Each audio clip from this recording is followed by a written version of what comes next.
centuries, China's cumulative emissions are still lower, but actually, interestingly, Chinese cumulative emissions of CO2 since 1990, which is the baseline year under the Framework Convention on Climate Change, exceed those of the United States. So, and if China continues at its same pace, its cumulative emissions of greenhouse gases are going to exceed those from the United States in a couple of decades. So it's well on it's a major force in climate change. And here's one other statistic on emissions. Per capita emissions, obviously very important also. China's per capita emissions are much smaller than those of the United States. You see about half those of the United States. But actually today, China's per capita emissions of CO2 are actually larger than per capita emissions in Europe, which says a lot about the extent of economic development in China and emissions in China. So because these issues are so important for the global environment and because I've worked on energy and climate change for much of my career, I've spent some of the past couple of years writing this guide to Chinese climate policy. And that's what I'm talking about today. There's 20 chapters in this book. You're going to love every one of them. I hope the goal of this book is to be a reliable and up-to-date guide on what's happening on Chinese climate policy. There are lots of footnotes. We are providing well-researched, I hope, information about what's going on, and we're going to update this on a regular basis. The idea is to continually change it as facts change. And there are 3 ways that you can get this guide. First, you can buy it on Amazon as of last week. Please leave if you like it, please leave a review. If you don't, you don't need to. But it's now available on Amazon. You can buy it. Whose 5-star review was that, please? Actually, there are now 2 customer reviews as of the weekend. It literally, it went live as of Friday. So that, I need to update this slide. Thank you for noticing that, Shelley. I appreciate that. The only thing I'll say is not mine, right? You can download it for free at the website of the Center on Global Energy Policy at Columbia, where I work. And then as of next week, I hope, it's going to be available on a website. And we're going to maintain this on an ongoing basis on a website with all of the text.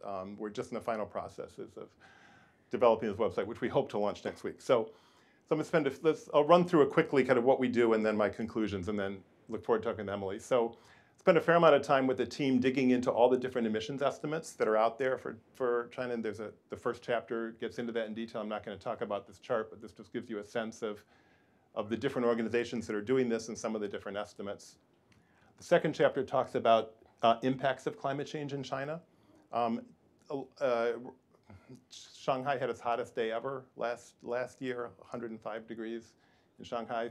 Just like around the world, 3 of the warmest 4 years in Chinese history were 2014, 2015, and 2016, or 2015, 16, and 17 rather.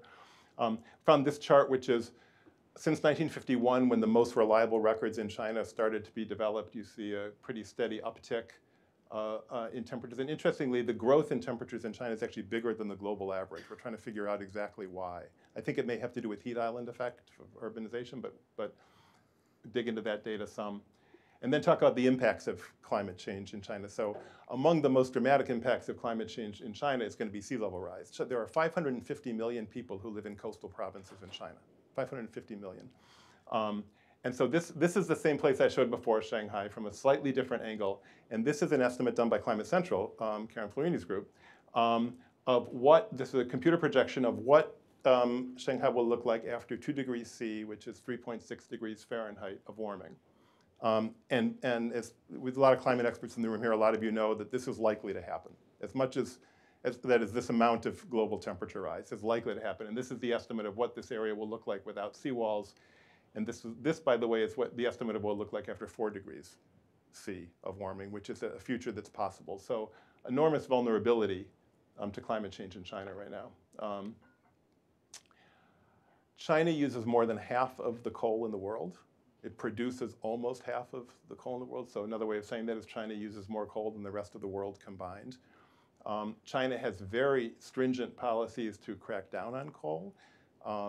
Not all of which are enforced on a regular basis, but we can talk more about that. But But in China, there are very ambitious policies to scale down the use of coal for reasons related to local air pollution and global warming and others.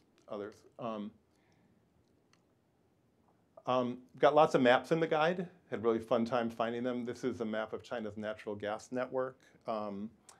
China has actually relatively little natural gas use. About 7% of primary energy in China last year was natural gas. The global average is more like 24%.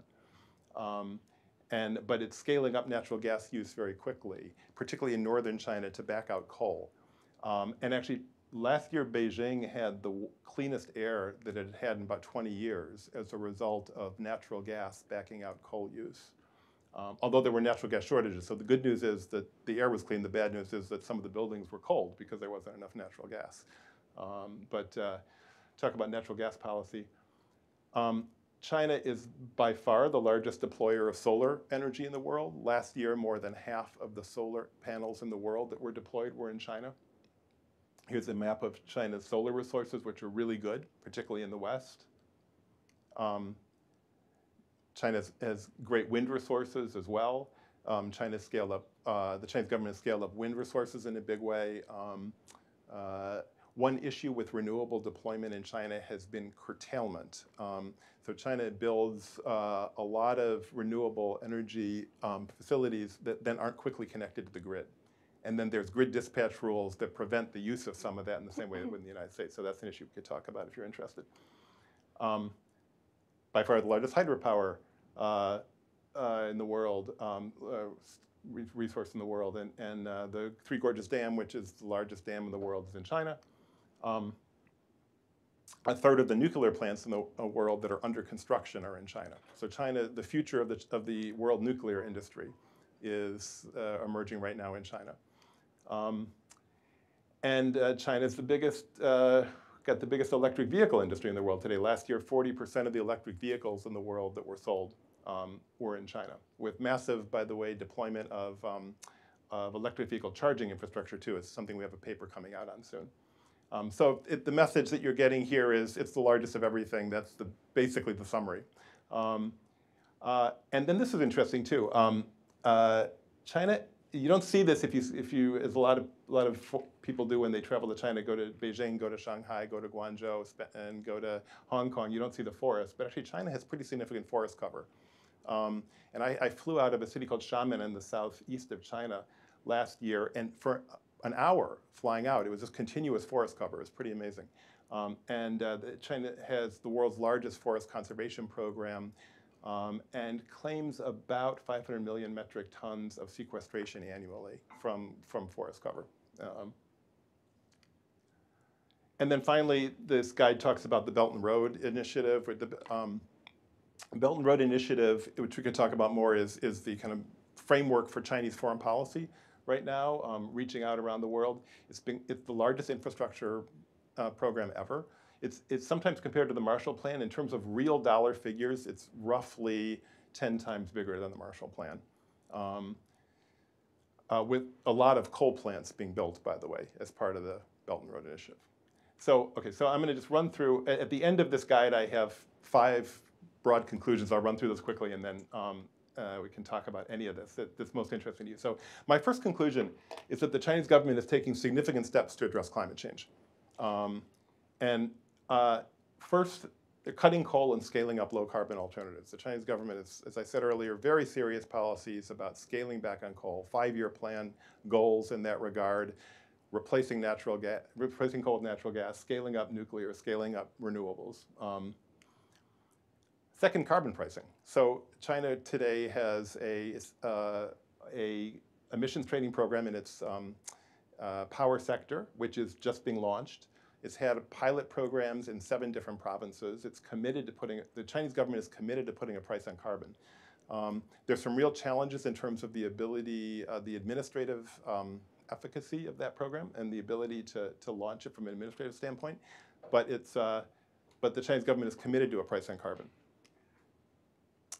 Lots and lots of other policies. I was kind of getting at them there, but there's industrial energy efficiency policies, there's forestry policies, there's green finance policies, there's low carbon cities policies, many, many other policies.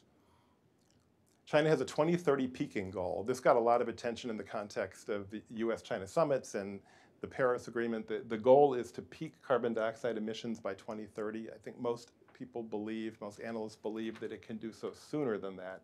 And interestingly, if you look at Chinese GDP when emissions are likely to peak, the Chinese GDP at that point is much lower than when US emissions peaked or when European emissions peaked. So China is peaking its emissions of carbon dioxide at a lower stage of development than when much of the West did.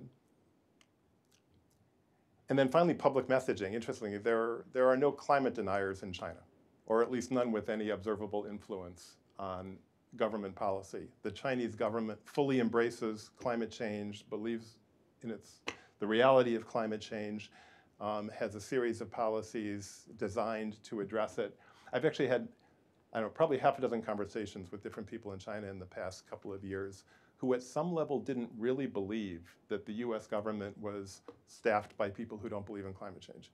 It didn't fit their worldview because there's such respect for US science and technology and US universities in China that it kind of didn't compute. But China's very strongly committed to taking on the challenge of climate change from a public messaging standpoint. Observation 2, many Chinese climate policies have multiple objectives. I think this is important to point out that a lot of the climate policies I've just been talking about are also aimed at cleaning the air in Chinese cities or positioning China for strategic advantage in industries of the future. And I sometimes have people they say, well, doesn't that mean that they don't really have climate policies? And I kind of have the other view that actually the fact that there's multiple objectives is really a strength from the standpoint of climate mitigation, that when policies have multiple objectives, they're more likely to be enduring. And most policies in the world have multiple objectives. So there are multiple objectives for lots of Chinese climate policies. We could talk about that also. China's governance system has strengths and weaknesses when it comes to addressing climate change. One of the big strengths is their planning process. So China is right now on its 13th five-year plan.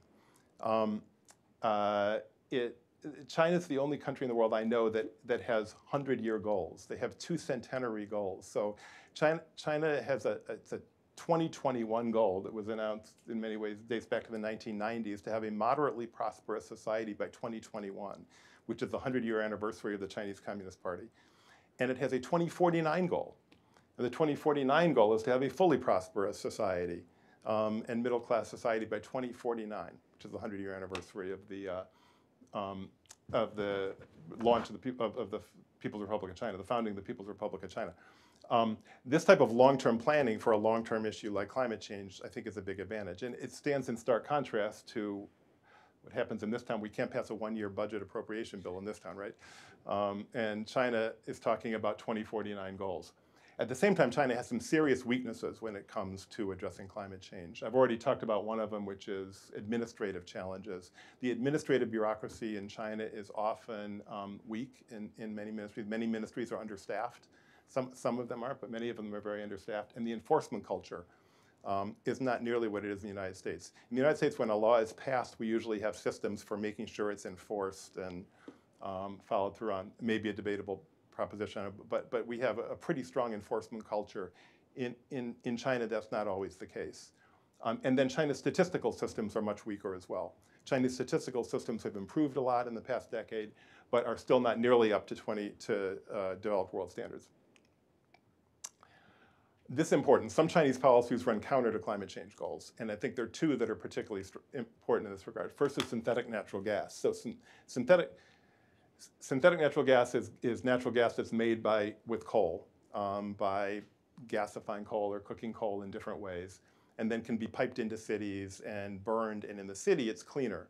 But the process of making synthetic natural gas is very damaging from a carbon dioxide standpoint. It increases emissions. And China's had some pretty ambitious goals for increasing its synthetic natural gas program. This industry really hasn't gone very far in China. It's struggled both from a financial standpoint, from a water availability standpoint. A number of 5-year plan goals have been missed. But this is a set of policies that run counter to climate change goals. And then I think this is the big one, is overseas coal-fired power plants. So right now China is deeply involved in dozens, if not hundreds, of coal-fired power plants that are being built around the world. One study, a recent study, identified 100 different coal-fired power plants today that are under development in the world with some amount of Chinese involvement. And another study found 600 million metric tons of emissions annually from coal plants that China has financed around the world, which is it's like 10% of US emissions. So these are big numbers. And then finally, China, like all major emitters, needs to do more for the world to achieve its climate goals. The world is not on track to prevent serious damage from climate change.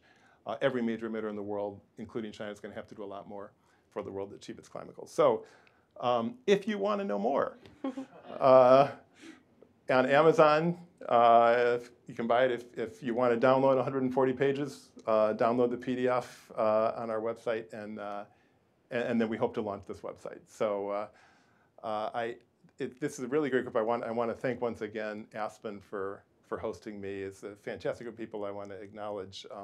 One person in particular whose help I couldn't have done this book without, which is my wife sitting in the back here, Holly Hammonds. Thank you so much for making this possible. Thanks. So David, I'm not the one Amazon review, but I did read it, and as a reporter, I can say it's very readable and digestible, which is difficult to do with the subject. So definitely recommend taking a look. So why, just a little bit about you personally, you spent so much time on this project. Why China? What is it that interests you about it? Why do you think people need to know more about China's climate goals? So there's a deep psychological answer to that, which will be interesting to a few of my friends in the audience. And then there's a more substantive answer. I think, when I was a kid, just to show my age, Americans couldn't travel to China. It was prohibited. We didn't have relations. And I don't know if every teenager is like this, but as a teenager, anything that was prohibited was especially interesting to me. So I developed a strong interest in China. And then in my 20s, it became possible to travel to China. I traveled to China and just found it to be an extraordinary place. And I've been going back ever since. Much of my career has been on energy and climate change. And those two things have obviously intersected. The importance of China to everything related to energy and climate change is overwhelming, as I talked about in here. And so that's what drove me to this work, and that's what drove me to write this. And I thought there's also a need for a place that has reliable information that people can count on. And that's what I'm trying to do with this. So how often are you there now, and what are you doing this fall? So I'm there about 4 or 5 times a year. So this fall, I'm really excited about this. So there's a new program at Tsinghua University in Beijing called the Schwarzman Scholars Program. So it's funded by Steve Schwarzman, American financial manager, hugely successful. And he's created a program to bring talented people from around the world to Tsinghua University for a 1-year master's program. He's very proud. I've heard him talk about this. He said this is the largest endowment for a scholarship since Cecil Rhodes endowed the Rhodes Scholarship 100 years ago.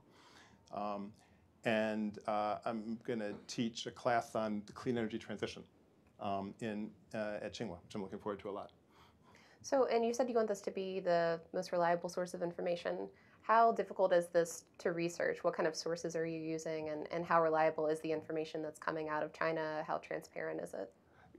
Really great. So first, I couldn't do this without a team of my research team at Columbia University. So at Columbia University, I've got a team of about a dozen graduate students, many native Chinese speakers, who have helped to put together this guide. We've researched in Chinese primary sources as well as English language sources. And so we're gathering this information. So I hope we're pulling from the best available information to do this. That's one part of the answer. Now, another part of the answer, your question is how reliable is information in China on this? And that varies a lot, okay? And I alluded to this. Chinese statistical systems are getting better, but there have been huge problems with some Chinese statistical systems over the course of the past 10 years. And there's just lots of uncertainty. There's, for example, the coal data is published monthly in China. but there's differences. Some of the coal data uses thermal content of the coal, and some uses mass content of the coal, and there have been differences as a result of that. There's been recalculation of some of these, of some of this data in the past couple of years that have had massive shifts in the amount. So I think it's always smart to have some type of error bars when you look at some of this data and realize that we're talking about approximations. In your book, you noted one particular example where there were two sets of information on emissions in China, and the difference between them was about the emissions level of Japan, right? Yes. So this is... There's a famous, it's called the gigaton gap paper, is a paper from about I don't know, 3 or 4 years ago now that identified gigatons of a lot of carbon dioxide, and identified basically a missing gigaton of emissions. If you compare the national data with the sum of the provincial data, it was off by about a gigaton. So there's systematic reporting biases sometimes in the Chinese system, with local officials have incentives to increase GDP in their province. And in order to validate the fact that GDP is higher in their province, they'll report higher energy use. High energy use in their product, and that in turn results in higher emissions estimates. And sometimes those don't track with other data that's coming in. So there's, yeah. And there was an example recently in a New York Times story about HFC's reporting. Yes. So China. A couple things about this. So China has done a lot in the battle against HFCs. For those who aren't experts in this area, HFCs are super pollutants that have thousands or more times the global warming potential of carbon dioxide. They're used mainly in refrigeration. There's been a big global effort to try to contain the use of HFCs. Chinese government worked very closely with the US government to come up with an agreement that was signed in 2016 in Kigali. And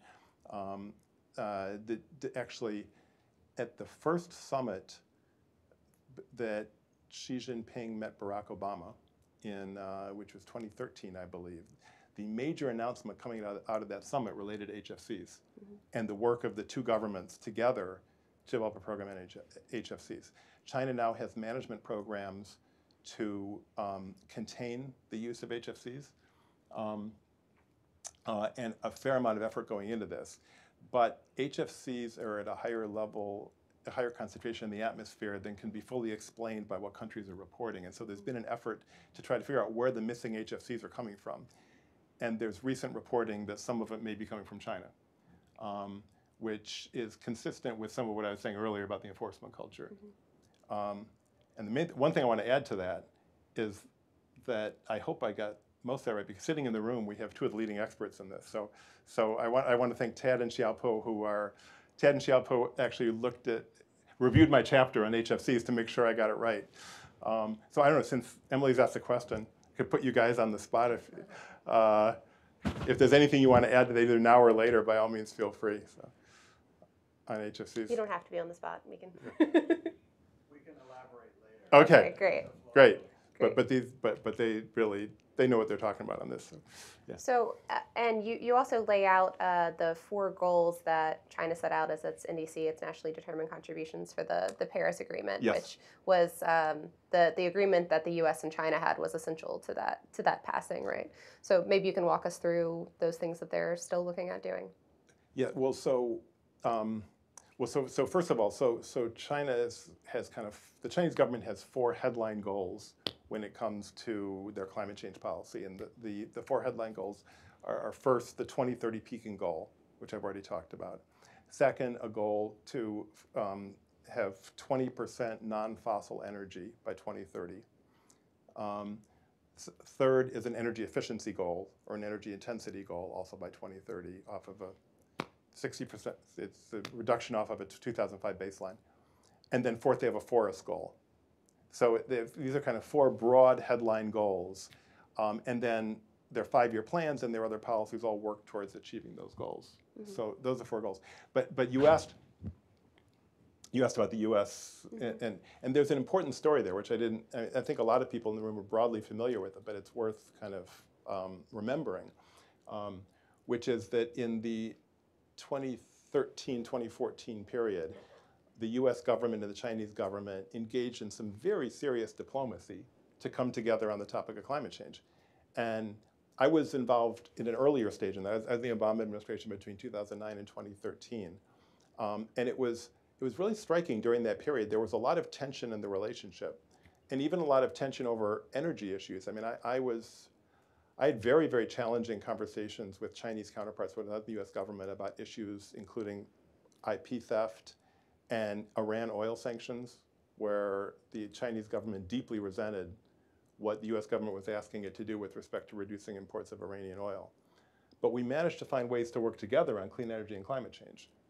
And that emerged as a major bright spot in the relationship. And the two countries came together. I already mentioned actually in the first summit between Xi Jinping and Barack Obama, there was a major announcement on climate change, on HFCs. And then in 2014, the two countries signed a major agreement to cooperate on climate change at a summit between the two presidents. And these goals were part of this whole set of announcement. And the US had some similar goals. And it was about a year before the Paris Climate Agreement. And I think it was hugely important for the Paris Climate Agreement that happened. Kind of that dynamic, the fact that the US and China were able to come together, the world's two largest emitters, I should say, the largest developing country and developed country in the world, that if those two countries are able to overcome their differences amidst all this hostility and agree on something, then maybe Paris is possible. And I'm going to continue putting people on the spot in the audience because Karen Florini was actually negotiating that. So she can talk more about this. But it was really important, and it contributed to the success of the Paris Agreement in a very fundamental way. And Tai was involved too, as a matter of fact. So I've heard Todd Stern, who was the chief US negotiator at the time, say that he met with his Chinese counterpart literally dozens of times in places around the world. And so that diplomatic success story I think is really striking in the context both of climate diplomacy and in the context of US-China diplomacy. So where is China now? Because a lot of the rhetoric from some political interests in the US can be China isn't doing enough, so the US shouldn't be doing any of this either. And it looks like the US is, some numbers from Rhodium Group show that our 2025 goal to be 26 to 28% below 2005 emissions levels, we're looking at somewhere between, it could be as low as 11% up to 23%. So how does China sort of compare? I know they have four very different goals, so you can't measure them exactly in percentage terms, but. I think, so the Chinese government appears to be on track to meeting these goals now, in particular the 2030. In fact, the 2030 peaking goal is likely to be met in the first part of the next decade. And there are even people who think that it's going to be met before that, actually. So the Chinese government is on track towards meeting this goal. Now, I think the Chinese government was careful in setting those goals to set goals that it was confident that it could achieve. It didn't want to be embarrassing the international process by setting a goal that it was going to be unable to achieve. But they appear to be on track to meeting all four of those goals. So do you have a good sense of how they're feeling about us now? I know I was at the climate summit in San Francisco last week. China sent a huge delegation, probably the biggest of any international interest that was there. I read that in Climate Home that they had a 2-hour meeting with Governor Jerry Brown. Yep. So what's happening now on the national level and also on the province to state level? So, so first, very interesting for those who haven't seen the news reports about the Global Climate Action Summit last week. So, big summit hosted by Jerry Brown last week on climate change. The Chinese delegation there was led by Xie Zhenhua, who I mentioned earlier. One news report said 50 different members of the Chinese delegation there, and major agreements signed with the state of California and others by the Chinese delegation. On cooperation on climate change. So I think there's still there is a very strong interest on the part of the Chinese government to find ways to cooperate with parts of the United States on climate change. What has happened with the United States and the Paris Agreement has provided a strategic opening for the Chinese government in climate diplomacy. It's able to position itself as a leader and is is doing so, absolutely, there continue to be very significant challenges in the negotiation of the follow-on rules of the climate of the Paris Agreement, and there were just meetings in Bangkok 2 weeks ago, I guess, that just finished, and the reports out of that were not that encouraging about what's happening in those rules. But the Chinese government is continuing to engage, in a very serious way in these negotiations. Very, very difficult negotiations on a number of points, including transparency issues as part of the Paris negotiations. You also then. And so the major dispute in Bangkok between the U.S. and China was over differentiation of goals between, am I correct, between developing and developed countries. Maybe you can talk about that long time dispute and why countries disagree about how their commitments should be formed depending on where their economies are.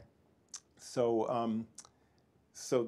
the Framework Convention on Climate Change dates to 1992, and in 1992, when it was signed, one of the core principles that brought developing countries on board was differentiation of differentiation's the word that's used, but the basic idea is that developed and developing countries would have different levels of responsibility for addressing climate change.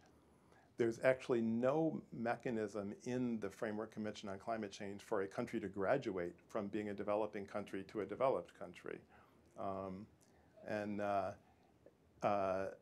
As a result of that, there's no automatic, there's been a growing tension over the years as countries, including China, have grown richer, and countries have said, hey, this is not really appropriate to have this type of differentiation.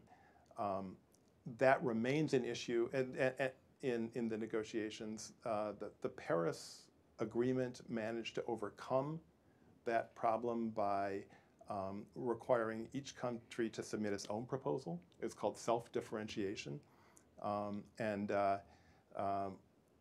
This continues to be a tension in the negotiations. And in Bangkok, I'm not actually up to speed on the details of exactly what was discussed in Bangkok on this, but that continues to be a tension in the negotiations. Mm-hmm. So China uses the most coal, produces the most coal, but also deploys the most renewable energy in the world. So how does this work when you're looking at such a bigger scale of transformation that they're focusing on? And also, so their emissions footprint is very different from the U.S., correct? So it's largely electricity, energy, and less so transportation. Does that present any challenges or any opportunities? Yeah, so one thing about the difference, actually there's a huge amount of emissions from Chinese industry. Mm-hmm. It's a bigger, so in the United States, industrial emissions about 20%, I think, and in China, I've spent some time trying to dig into the data on this. The data's not that good, but it's between 40–50%, maybe even higher, are industrial emissions. And much less, residential, commercial buildings. So that creates some real challenges in this area. I think. What else on this? I think this is related to your question, Emily. But one of the real challenges in China right now in the power sector is the curtailment of renewable energy. Mm-hmm. I mentioned this briefly, but let me just say another word about that. So. In China, there's been a lot of renewable energy construction that's gone very, very quickly, with lots of solar plants and wind plants being built. The process for integrated development of grid resources in China is not as, it's really not the same as it is in the United States, and so these plants are sometimes built before transmission lines are constructed. So you have kind of orphan plants for a couple of years. And then a more serious issue is that there's contractual arrangements which make it give priority to coal plants over solar and wind plants. So that even if a solar and wind plant is connected to the grid, the coal plant gets priority in dispatching electricity over the solar and the wind plant. In the United States, we essentially have an opposite system where solar and wind almost always gets priority because it's the lowest marginal cost. But in China, there's often contractual relationships, so the coal plant gets priority. So in a period in which economic growth is slow, or slower than anticipated, the solar and wind plants aren't even used, even if they're connected to the grid. And this has been a problem. It's a problem that's being recognized and it's being addressed, but it's been a real challenge. And this problem is called curtailment. And so China, especially looking at the scale of its cities, has it has 6 cities of more than 10 million people and more than 100 cities of more than 1 million people. Yeah. What challenges is that presenting as those areas are growing in terms of limiting emissions, but also responding to climate change as it's happening, like you were showing the sea level rise projections. Yeah. So by the way, one statistic which amazed me. So the U.S. and China have almost exactly the same land area by coincidence. Mm-hmm. It actually differs by about 1 or 2%. It's like astonishingly close by complete coincidence. But China has 4 times as many people as the United States, and almost all of those people live in the eastern third of the country. So the eastern third of China or more is like on average 12 times more densely populated than the United States. And I realized once on a cab ride from the airport in Shanghai into my hotel, which is like 45 minutes away or an hour away. And at some point I realized, it's like I've been going from Dulles to downtown DC, except the entire way has got the population density of Midtown Manhattan or downtown Manhattan. And that's just, for those of you who spend time in China, you've seen that, but it's astonishingly different. Mm-hmm. And I drove under 12 1,000 kilovolt transmission lines recently in China. It's like insane, just the amount of electricity that's being generated there. There's been a lot of focus in China on green urbanization. The China Development Bank, which is financing the urbanization of China, has got green urbanization programs. Most of that's gone into mass transit. There's been big mass transit, incredible mass transit construction in cities all over China right now. So incredible subway systems in China right now, incredible high-speed trains. I mean, I spend a lot of time on the Acela, and boy, let me tell you, the Chinese trains are a lot nicer than the Acela. And so a lot going into that. At the same time, and there's also been a fair amount of work going into building energy efficiency in China. So all of these are part of the green urbanization effort that's been a focus in China. At the same time, a lot of Chinese cities are really not very livable right now.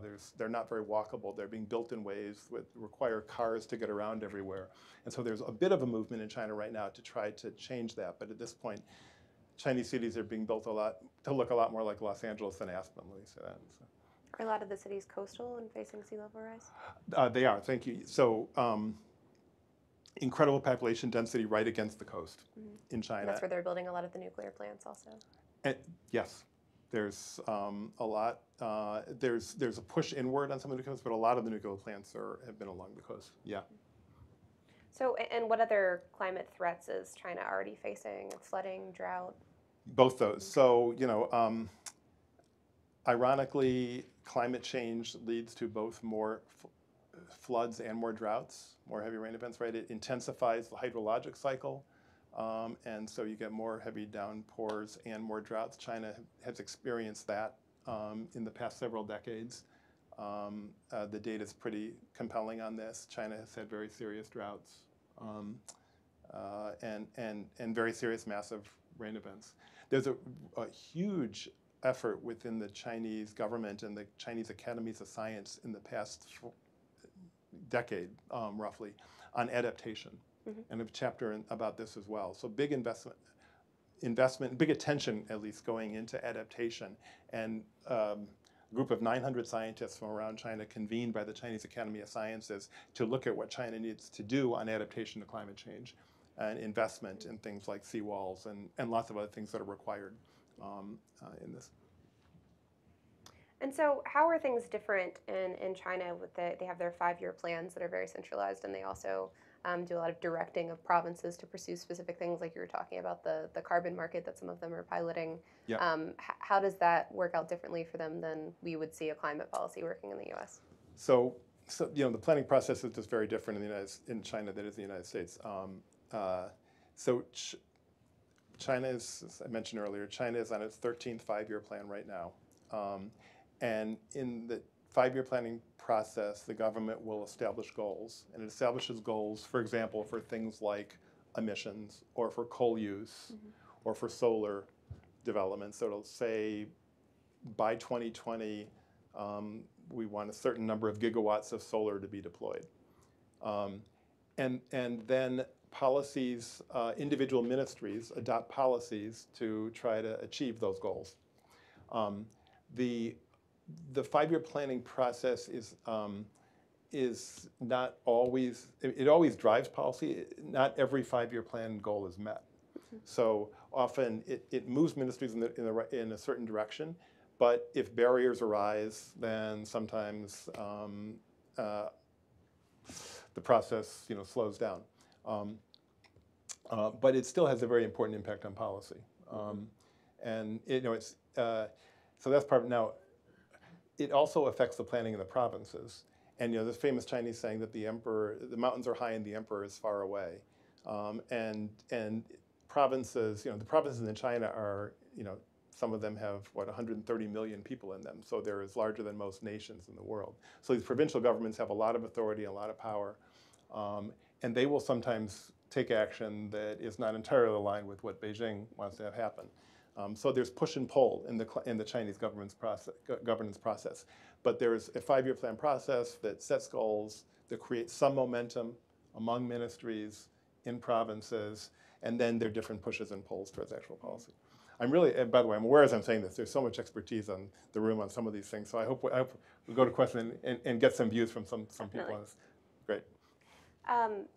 And then politically, do they face any of the challenges that we do in the U.S.? You said there are no climate deniers in China, but is there pushback against phasing out coal or any of these other programs? It can be hard to get visibility into that, into the internal dynamics on that, for sure. In China, there's not a free press, obviously. In China, not the same type of robust debate that we have. I'm sure that there is some type of pushback in the process, and that but it's striking to me sometimes. I was at a conference in the past year in China where one of the major energy companies with huge coal resources came and gave a presentation about the need to address climate change, and so the state-owned enterprises are very aligned with what the government policy is, and to the extent that there's pushback, it's often done in private settings that it's pretty hard to get visibility into. Mm-hmm.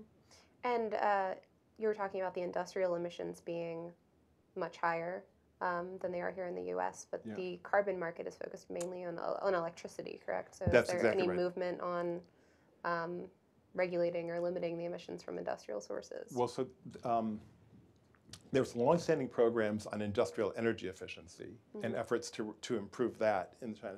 The goal is to extend the emissions trading program into all sectors, or into other sectors, I don't know about all sectors. It's been launched just in the power sector. And there's not a specific timetable for extending it into these industrial emissions at this point. And I think the Chinese government's going to have a lot to do just to get the basic baseline data that it needs to do this in the industrial sector, in the power sector. So at the same time that they're slowing the growth of their coal use, they're financing coal use abroad. So is there an effort to slow that as well, or has there been a calculation that is something that is more valuable to them in international relations? So there's an interesting policy. There's an interesting document, I should say, called the Guidance to a Green Belt and Road. And the Guidance to a Green Belt and Road is a guidance document that was put out by 4 Chinese ministries: Ministry of Foreign Affairs, Ministry of Environmental Protection, Ministry of Commerce, and NDRC. And the first, it sets up a series of kind of standards and policies and goals with respect to the Belt and Road project and what should be done on a green base in terms of green issues. And the first time I read this document, kind of read it again, and I thought, this looks like Greenpeace wrote this. It kind of, if you said, okay, if an American politician wrote this, tell me where they're from on the political spectrum, you would have said, well, far left. That's interesting. This is the aspiration of the Chinese government. It talks about phrases like ecological civilization and low carbon development is infused throughout it. So that's the aspiration. Then at the same time, as I mentioned, lots of coal plants are being supported by Chinese companies as part of this, and lots of financing is underway. Now, if you ask Chinese officials about this, they will say these coal plants are necessary for development, and they are using the most efficient technology. They're using ultra supercritical technology. They're not using dirty, inefficient technology, and we think this is an appropriate path towards development. So that's, in the kind of Communist Party thought sometimes talks about contradictions. Many people, think this as a contradiction, but that's the reality of what's happening right now in China. And there's a vigorous dialogue underway on this topic because internationally, because multilateral development banks like the World Bank and European EBRD, European banks and others aren't financing coal plants right now, except in the most extreme circumstances, if at all. And Chinese lenders are not adopting those policies. And so there's a very active dialogue on that right now. In fact, we have a conference on this in Beijing in November. If anybody's interested in that, please let me know, because we'd love to have you join us. Why is China supporting them? What are they benefiting from doing that? And where are a lot of them? I hesitate to kind of talk about motives. I'm not sure about motives, but there's some facts. There's lots of overcapacity in Chinese industry right now. And so the ability to sell abroad helps to take some of the overcapacity. If you're making coal plant equipment and that type of thing, and you don't have the ability to sell it in China, foreign markets are particularly good in that way. That's true, by the way, with solar plants too. I mean, solar, lots of overcapacity in Chinese solar industry right now. And actually, there's been some policies. China, the Chinese government has gone through in the past year what the European governments, Spain, Italy, and Germany did about a decade ago with solar power. They had very generous feed-in tariffs, and then as solar costs came down, solar deployment skyrocketed way up, became very expensive, and so the Chinese government has cut back on some of the more generous solar subsidies. And that has led to, among other things, to overcapacity in Chinese solar industry. So there's a lot of effort to push all these technologies into foreign markets, and that includes coal technologies. So that may be part of the motivation. And I think we'll go to questions in a moment here, but I just like to think that there's some Chinese professor somewhere sitting on a stage explaining U.S. climate policy to a group of interested people. What do they think of us? How are we doing in their eyes, and what are you hoping to tell people when you're there and convey to them? I'll tell you what I hear from them, and I already mentioned one of them. I was really struck by this. It's happening much less now because I think it's sinking in. But for a long time, I talked to a number of people who just fundamentally didn't quite believe that the U.S. government was staffed by people who don't believe in climate change. And it's the respect for Chinese science, the respect for American science and technology in China is very, very high. In fact, I worked, my last tour in government, I worked for Steve Chu, who was the U.S. Energy Secretary. And Steve Chu, it's an interesting experience. So Steve Chu he won the 1997 Nobel Prize in Physics, some of you might remember. So he's an incredibly brilliant physicist. And Steve Chu was born in, I think he was born in St. Louis or something. He's an American, but he's 100% Chinese heritage. And in our trips to China, it was remarkable how revered he was as a Nobel Prize winner of Chinese heritage. And I, staffing him, heard a lot of discussions about the reverence that American universities and American science and technology receives in China. And I see this at Columbia University, where we have extraordinary number of Chinese students and extraordinary number of applications from Chinese students. It's happening all over the country. So given kind of the strong desire of so many brilliant Chinese students to come to the United States and study here, there's kind of a disconnect. They couldn't kind of place, how is this possible? That's one observation.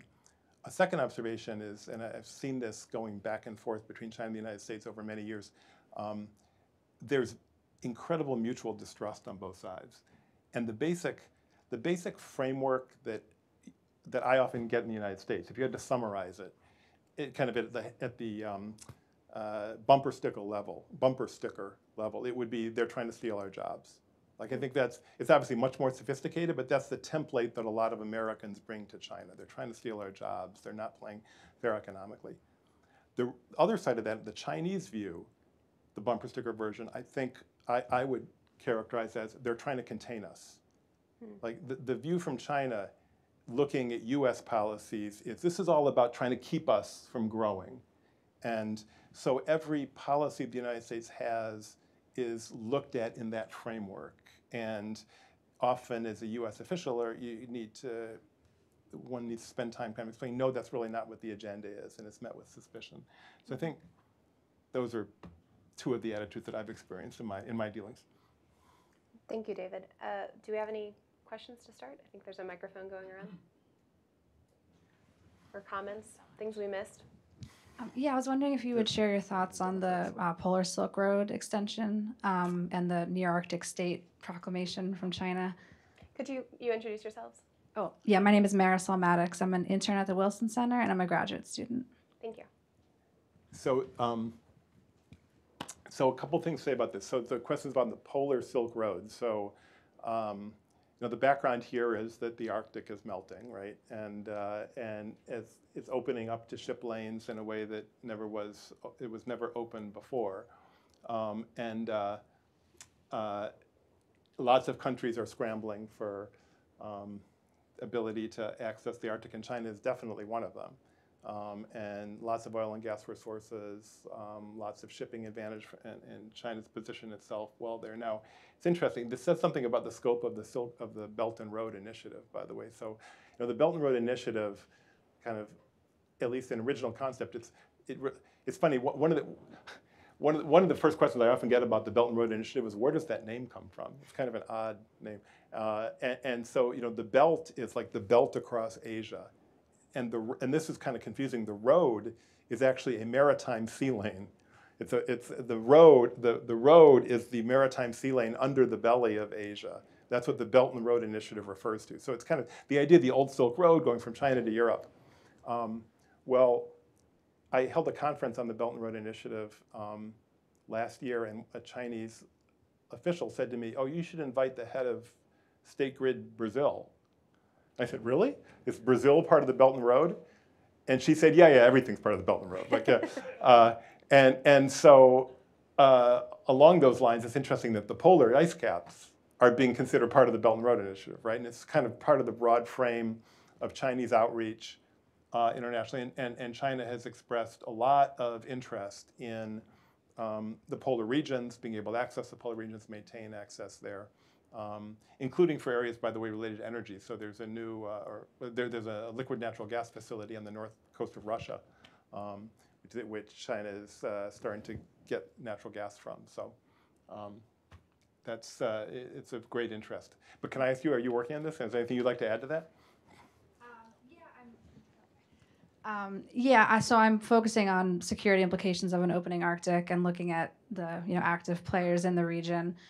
So I'm just kind of seeing that they're expanding their interest in terms of looking at Greenland and the rare earth minerals, looking at just various ways in which they're kind of trying to offer money or move into the space in different physically, but also like socioeconomically.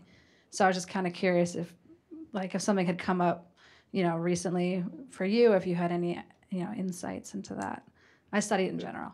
Thank you. So that reminds me, I should have been saying this more, but this guide, as I mentioned once, it's a living document. That's the idea, is that we're going to keep on updating it and adding content.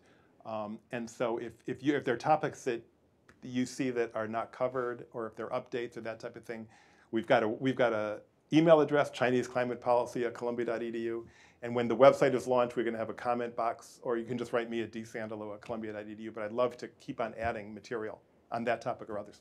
David, having maintained a living document on the Clean Power Plan previously, I have to say you may come to regret this decision. Okay. I'll get advice from you, Emily. Updates. Yeah. But I don't think this issue will be going away, unlike the Clean Power Plan. So, next person, I think you're Karen. Hi, I'm Karen Florini with Climate Central. I I need to do one clarification, which was that I was not involved in any way, shape, or form in the negotiations with China. I was in the office that was negotiating that, but that work was done. A lot of it was done directly by Secretary Kerry. A great deal of it was done by Todd Stern, very ably staffed by Vance Wagner in that office. He's now with the Energy Foundation. I've got two little technical questions and an observation, and then an actual question. The first observation is that China was conspicuously not very engaged when in the Arctic Council chairmanship. The U.S. was chair of the Arctic Council, which is the 7 nations with territory actually in the Arctic Council, and they just weren't terribly. I was engaged with that, and they weren't. China was not a notable presence, so it's very interesting to hear that they're now focusing on a polar Silk Road. My two little technical questions in the initial set of slides that you put up, were those CO2 direct or CO2 equivalents? In other words, are you including the non-CO2 greenhouse gases in those statistics? Those slides were CO2 slides, but there is data on, and we've got some material in the guide on greenhouse gases total. And does it materially change the rankings? No, it's about the same. It's a slightly lower percentage for China for greenhouse gases total than it is for CO2, but it's ballpark the same. And then the other little technical question is you mentioned that 50% of emissions are industrial. I assume that's with respect to electricity use as opposed to their direct emissions? No, it's total. So it's direct and... Direct, exactly. Oh, okay, so like a cement emissions would be part of it, And then my actual question is, what, if any, ramifications have you seen, or what is the ongoing impact in terms of the solar tariffs that Trump has put in place? Not much. I think it's there's some offshoring to other countries. There's some movement of Chinese production to other countries, but those tariffs have had minimal impact.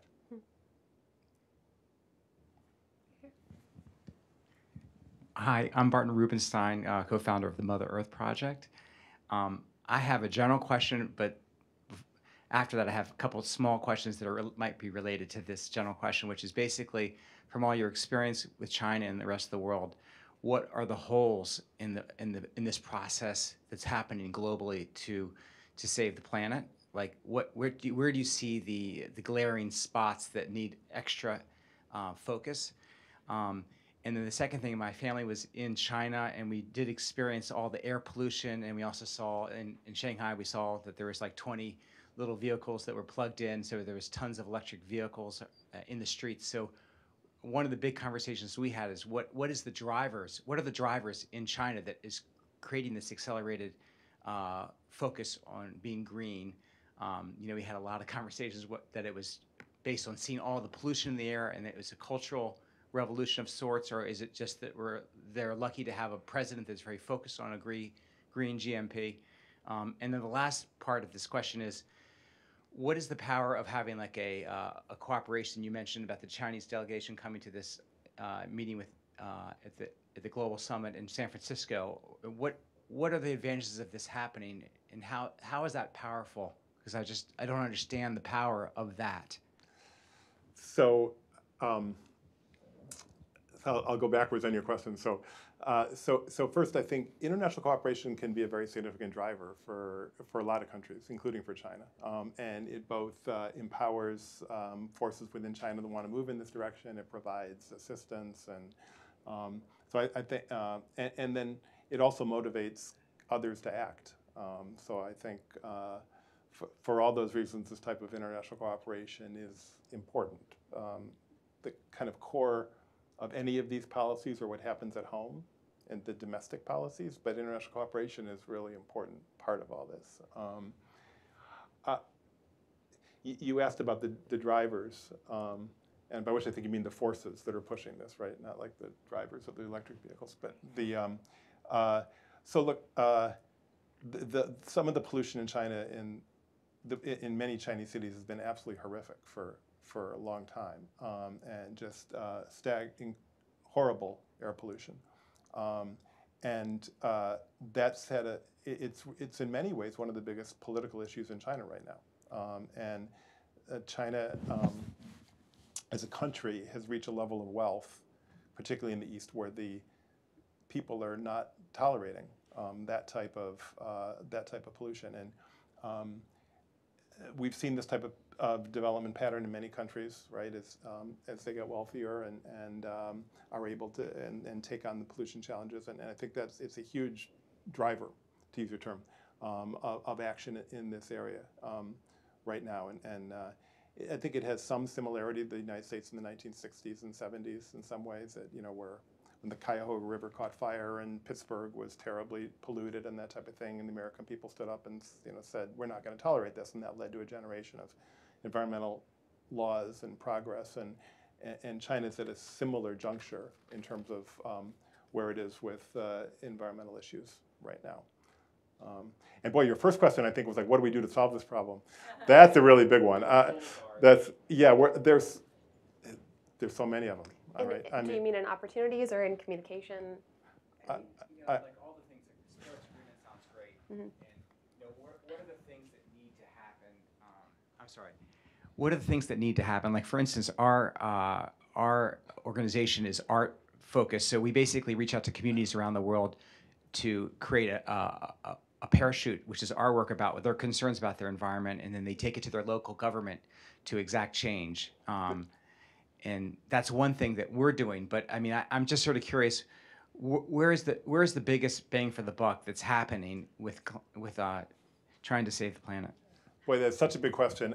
This is such a challenging issue, climate change. I think I hesitate to even dive into this. I'm going to go to other questions, but I like, if there's one thing I would pick, it's public awareness of the issue. And one of the core, I actually write about this in the conclusion of this, which, if you're interested, about the challenges of climate change as an issue.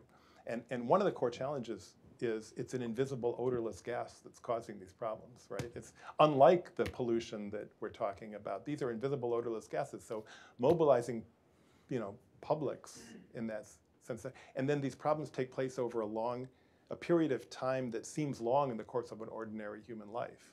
Like, scientists say we're changing the climate of the planet faster than literally any time in human history, but you don't see it in human life. And then it requires cooperation among nations to pull it together. So it's a really hard political issue. So I think just more awareness would be part of it. This person in the back's been waiting. Good morning. Colin Grubbs with Equinor. I wanted to ask you about carbon capture and storage. Is this a technology that China is interested in and investing in? How long have you got? I'm writing a paper on this topic. There's actually not a chapter on this because I'm writing a paper and I'm going to add it in the next edition. The short answer is yes. And actually, so in 2009, my first visit to China as a U.S. government official in the Obama administration, one of our agenda items, I'll never forget this, was to pitch on carbon capture and storage. We should be working on it. And Zheng Guobao, the head of the National Energy Administration, listened to our pitch and said, "You're forgetting about the U." He said, it's like translated in English like that. It's like there should be carbon capture, use and storage, utilization and storage. And he was deeply interested and committed to carbon capture, utilization in particular. And so China's government has been investing in driving down the cost of capture technology and in utilization technologies, like using carbon dioxide in chemicals, in cement manufacture. There's a fair amount of work underway on this right now. And went to a really interesting conference in Hangzhou on this summer with the scientific establishment from around China talking about this. So a lot going on that. I'm not going. Steve Brock, Council on Strategic Risk. Have you seen anything as far as geoengineering on the Chinese side, solar radiation management, et cetera, and all the thorny sovereignty and security kind of implications that all that would have? And if not, what is the Chinese government's view on sort of governance of that going forward, since it's lacking right now? That's a great question, and the answer is no, I haven't seen anything on that. If anybody has, I'm very interested in that. It's a really important topic, but no, I haven't seen any activity from the Chinese government or policy statements on this. Taya had a question here. Yeah. And then Karen. Oh, sorry. Who Or either one. I don't care. So one quick comment and then a question. On the significance of the Chinese sending a large delegation to California, I think you can't overlook the middle finger back to the Trump administration. They spent a lot of time deciding whether or not they would go. They just spent a lot of time deciding whether or not Xi Jinping would go, and then brought a massive force because he is so determined that forward motion on climate change will happen and can't personally understand our politics and how we're not still moving forward. So there's a lot of implications there. So here's my question. You put as one of your conclusions that you think that China's very serious about the carbon pricing and that the cap and trade program is something serious. There's a whole lot of people who have evidence opposite, so I'm just curious to understand better your thinking on that and why you see that as a positive and how you see that moving forward. I don't know if I was, first I don't think I said it quite as affirmatively as you just summarized my statement. But no, here's what I think. The Chinese government has got now about a 5-year commitment to carbon pricing. It's been or so, I mean, even longer actually. I mean, I think the first carbon emissions trading programs were, pilot programs were launched in 2011, 2012 period. There's been a lot of experience with this major international commitment to it. And now a program launched in the power sector. I think there is a strong desire to make this work. I think it's colliding with some of the inadequacies of the administrative infrastructure. And actually launching a carbon trading scheme without baseline data and without the market structures is really hard. But I think there's a push to really try and make it work. And we'll see what happens over the next couple of years. So but, push from NDRC yeah. kind of state council level, or? Yes, although now it's shifted to the Ministry of Environmental Protection. But I think NDRC, Ministry of Environmental Protection, that whole bureaucracy is committed to trying to make it work. And the state council level, I'm not as sure. I think so. Are they doing continuous emissions monitoring? Some places yes, some places no. Some plants, yeah. The question was, are they doing continuous Yeah. emissions monitoring? And the answer is some plants do that and some plants don't. Yeah. And look, I don't. I'm not saying that this is a functioning system at this point, but I think there's a desire to push it forward and make it work. Hi, Ann Florini, University of Maryland School of Public Policy.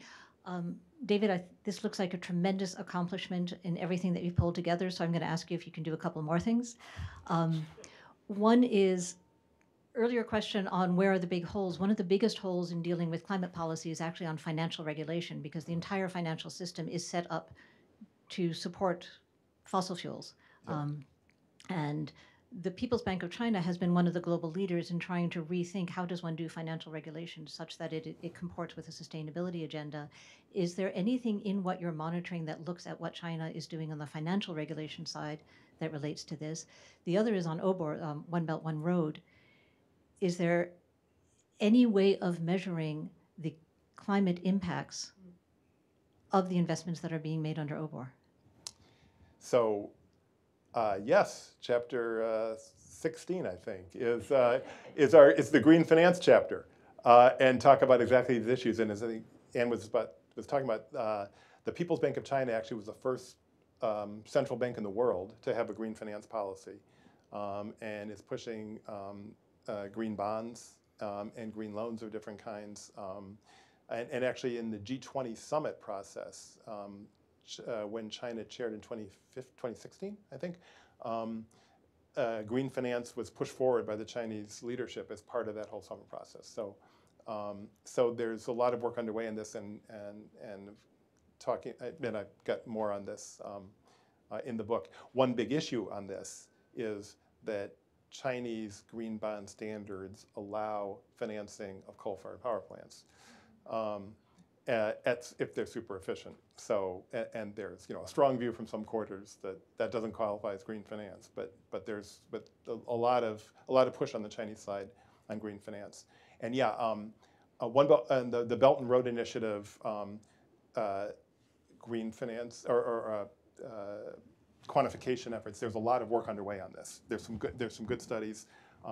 We have I mean, we have a conference in November in Beijing pulling together some information on this, by the way. But as I mentioned, but work out of Boston University, work at Columbia, work from other universities right now to try to get the best data available on what's happening there.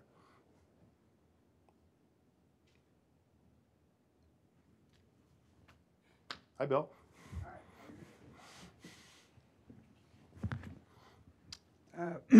Bill Nitzer with Oceana Energy. I've learned a lot. This is fantastic. I'm going to get the report. A broader political question. I was recently in Beijing, and I was encouraged by what I saw. The air was still dirty, but significantly cleaner. And I met with folks at the NDRC and elsewhere. And there's real commitment in the bureaucracy.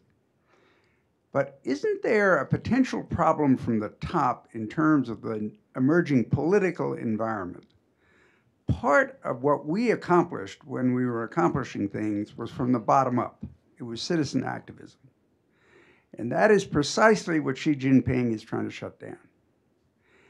And I get the impression that if the authority of the party comes into conflict with some of the decisions that are needed to be made to achieve environmental goals in some of the areas that you've alluded to, that the authority of the party will trump every time.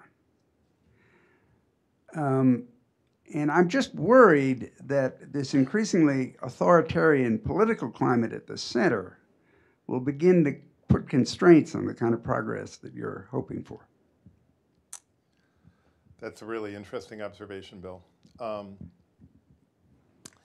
I'm not sure. The dynamic can also work the other way. I think the dynamic you point to is possible in some circumstances, but there's a lot of grassroots concern about environmental issues in China. I mean, just the way people are living their lives is so deeply affected, by the pollution. And in many ways, some government policy is actually trying to empower those voices to push back against forces that are preventing environmental progress in China. So I think the dynamic can work both ways. How are they doing that, David? By opening up by making it permissible to talk about this, and making it permissible to challenge the authorities that are creating the pollution. Permissible to be a climate advocate. Yeah. But as Bill's question suggests, there's certainly limits within China on this. No question about it. When you say challenge, how does that process work in China? If you know. Just curious. Yeah, I'm not sure I have a lot of useful I think it can have both a local level, just in terms of challenging local officials and trying to hold them to account. It can happen through even the National People's Congress, that type of thing.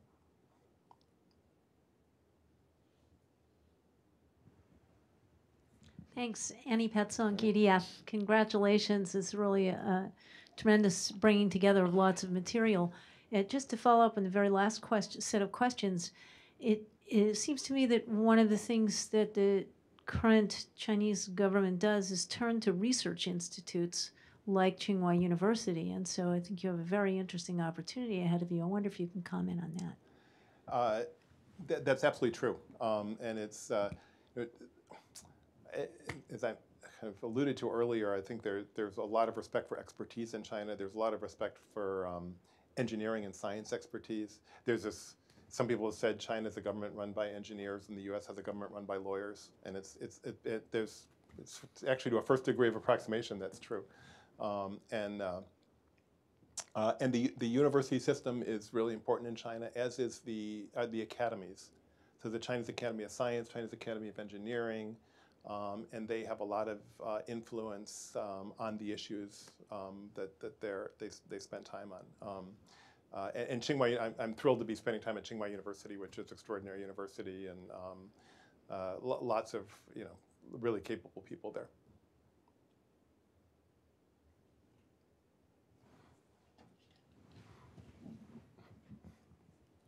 When the U.S. federal government abdicated its position of leadership on climate, in general and in particular with respect to China, there was a fair amount of scuttlebutt initially as to whether, or not scuttlebutt, but questioning as to whether maybe the EU would step into that leadership role, specifically in tandem with China. Have you seen any evidence as to whether or not that's actually happening? Whether the EU is stepping Yeah. in? To work specifically with China. Oh, to work, yes. Absolutely, there's a lot of dialogue between the EU and China right now on climate issues, and there's actually been significant tension in the relationship over things like solar manufacturing. When Li Keqiang, the #2 in the Chinese government, essentially, and Angela Merkel had pretty difficult discussions over solar power in the course of the past couple of years. But the EU and China definitely forging a partnership and a relationship to try to move the international process forward on climate change, by all means. David, do you have any closing thoughts you'd like to share? I'm just honored that all these talented people have spent an hour and a half. Thanks so much for coming. It sounds like you might have some more chapters coming. Yeah, here. It's really great to see all of you. It's been a fantastic dialogue, and thank you, Emily, for doing this, and thanks to Aspen for hosting us. I'm really grateful for this, and yeah, just as you're saying, this is a living document. We're going to keep on adding to it. So please, send your ideas, and I hope we can improve it with your help. Thanks so much. Thank you. I really appreciate you doing this.